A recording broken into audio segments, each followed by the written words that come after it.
자, 국토부 장관 김현미의 연일 집값 대책이 잘 돌아간다라는 호언장담하고는 다르게 지금 문외 지지율이 최근에 지난 주말부터 이번 주까지가 심상찮아졌습니다. 그래서 49에서 47%대로 떨어지고 또 RN서치나 조원 CNI 같은 경우에는 문외 지지율이 긍부정이 역정되어 부정이 긍정보다 더 높아지는 데드크로스가 일어났고 또 리얼미터나 이런 데서는 여전히 긍정이 높지만 그 차이가 급격히 줄어들어서 우리가 상식적으로 생각하는 수많은 작업에도 불구하고 문이 지금 60%가 어쩌니 하면서 총선 이후에 구가해오던 이 문의 지금 이 지지율 전성시대가 순식간에 뒤집어지는 일이 일어났습니다. 흔히 이 뒤집어지는 지지율의 두 가지 근거로 하나는 인국공 사태, 하나는 집값. 저도 일찌감치 그렇게 예측했지만은 누구나 다 예측할 수 있는 뻔한 결론입니다. 그래서 20대부터 30대까지가 집중적으로 문한테 지지율을 걷어들이면서 오히려 50대 지지율보다 20, 30대의 지지율이 더 낮는 이런 역전 현상이 나타나고 수도권, 집값으로 고통받고 취업으로 고통받는 사람이 많은 수도권에서 문 지지율도 좀 빠지는 현상이 나타났습니다. 자, 이렇게 지지율이 폭락하자 드디어 고집불통 문이 움직였습니다.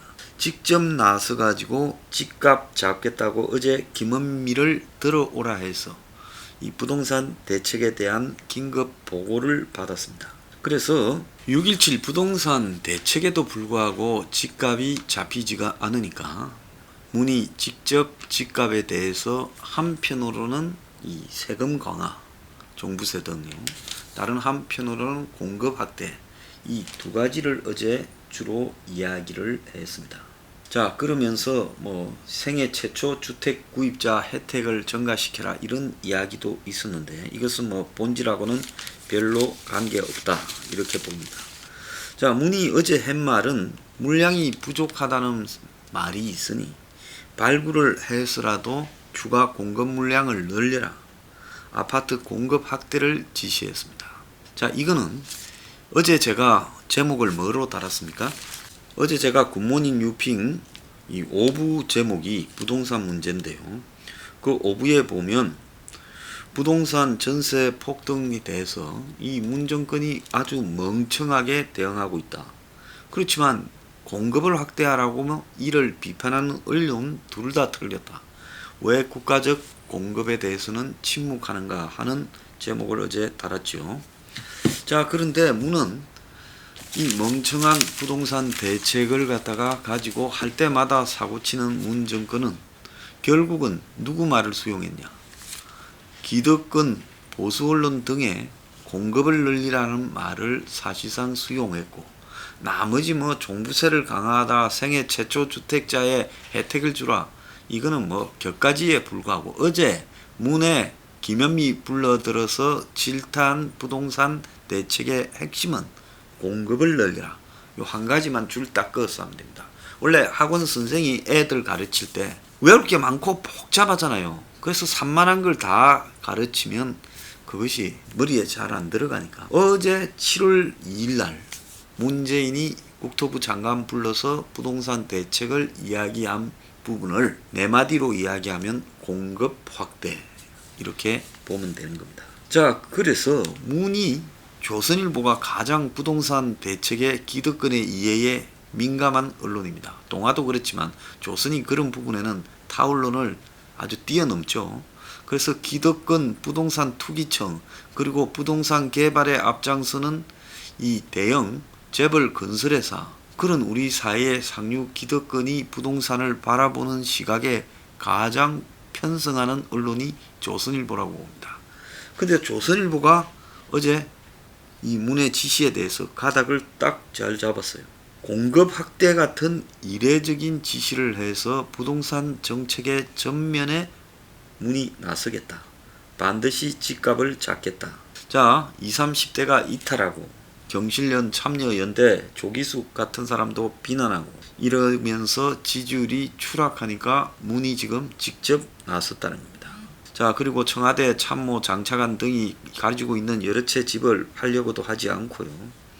그리고 여권에서는 지금 부동산이 폭등한 데다가 종부세 논란 6월 말까지 지금 때린다 그렇게 하지 않았습니까? 이런 걸로 노무현 정권 트라우마까지 거론되면서 문희 참모들에게 종부세 개정안, 세법 강화를 최우선으로 지시를 했습니다. 그래서 문재인이 종부세, 세법 강화를 21대 국회 최우선으로 해라. 이 분이 안 풀리는 거죠. 결국은 공급 확대하라고 주장해온 문이 바라봤을 때는 수구 기득권 세력에 굴복한 겁니다. 굴복하지 않고 혁명적인 변화를 기해야 되는데 그 혁명적인 변화는 제가 이야기하는 국가적 주택 공급밖에 없어요. 근데 문이 그거를 하기는 싫은 거예요. 왜? 저 사람도 좌파 수구 기득권이니까. 그러니까 문은 결국 우파 수구 기득권이 이야기하는 대로 공급 확대에 무릎을 꿇은 거예요. 그런데 이제 뭐예요? 기분이 좀 더럽겠죠. 결국은 내가 저것들 말을 듣게 되네 하니 분이 안 풀려서 종부세 강화하라고 투덜거리는 거다. 이렇게 해석해야 되는 겁니다. 그래서 중점은 공급 확대. 그리고 그렇게 따라주니까 분이 안 풀려서 종부세 강화. 자, 그래서요.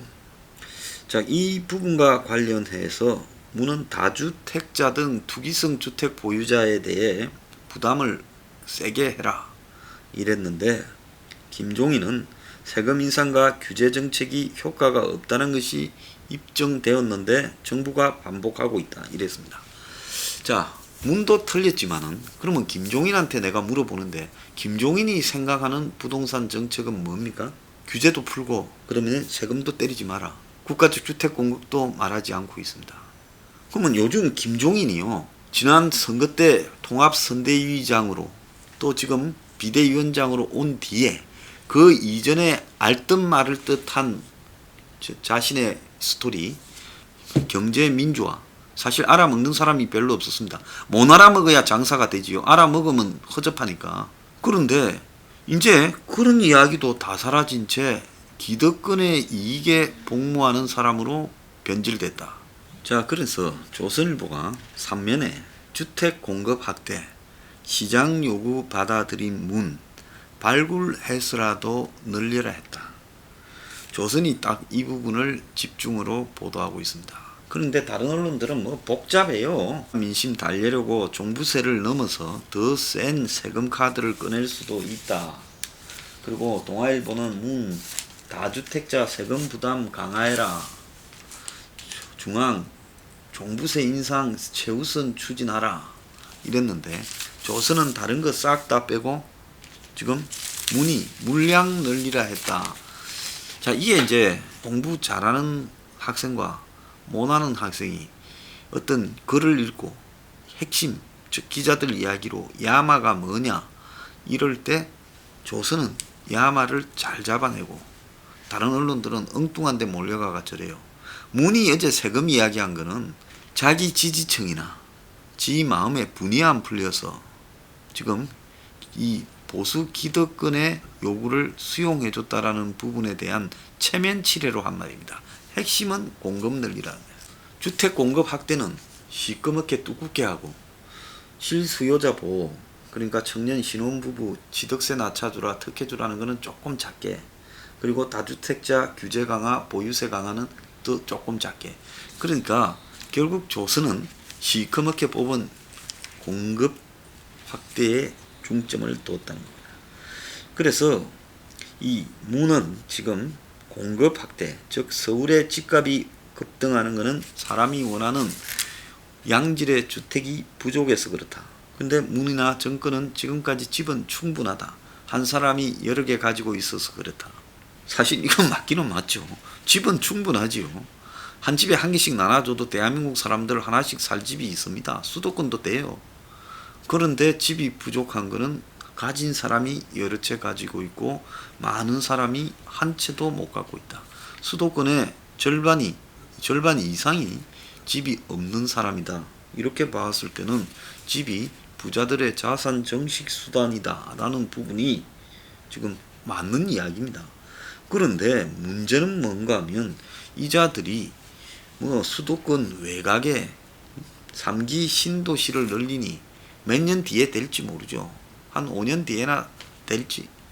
자, 이런 이야기가 중요한 게 아니라 국가가 주택을 바라보는 정책의 방향을 전환하겠다라는 신호를 던지면 곧 내일 아침부터 그냥 바로 약발이 먹힙니다.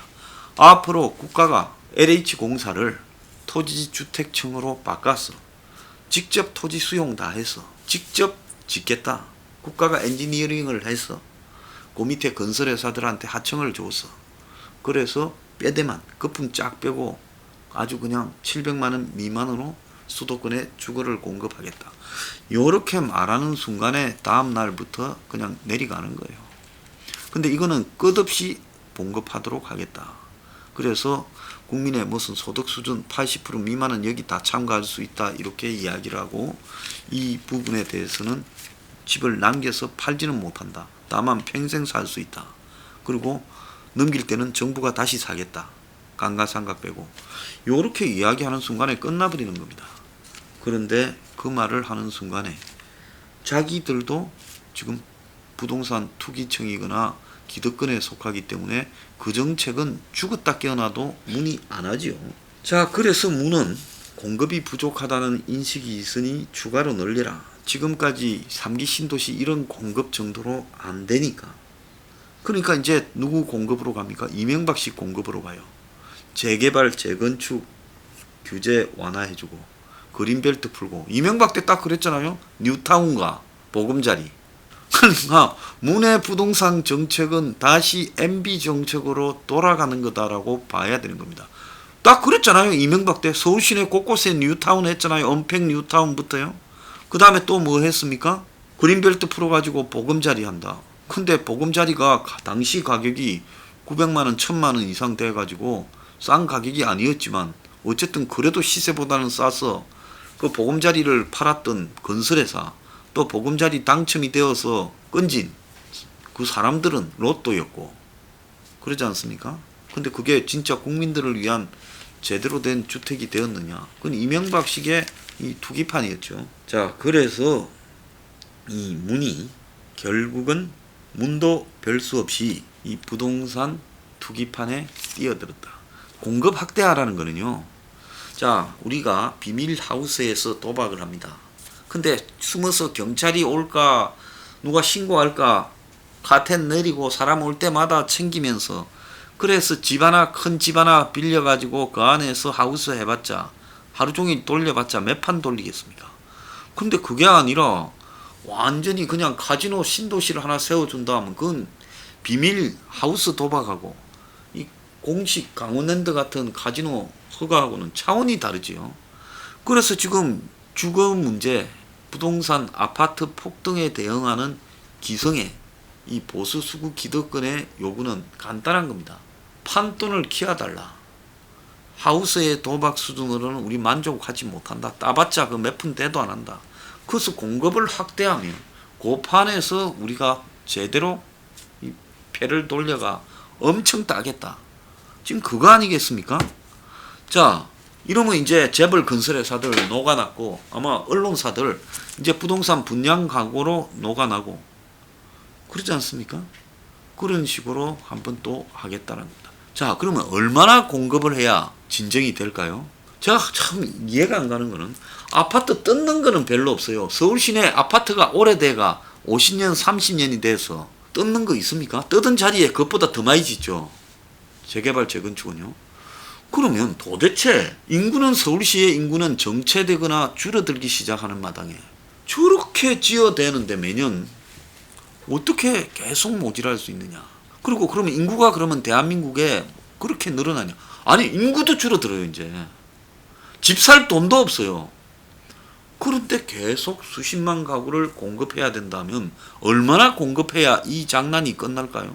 그러니까 이 패를 돌리는 사람들이 한 군데서만 도박하는 게 아니라 이 판 저 판 이 판 저 판 돌아다니니까 한 사람이 이 집을 돌리는 숫자가 여러 개라는 겁니다. 자, 그러니까 결국 한 명이 10채, 20채 뭐 이런 식으로 뭐 차명으로 갖고 있든 어쨌든 그런 부분이 분명히 있으니까 집이 계속 부족한 현상이 나타나죠.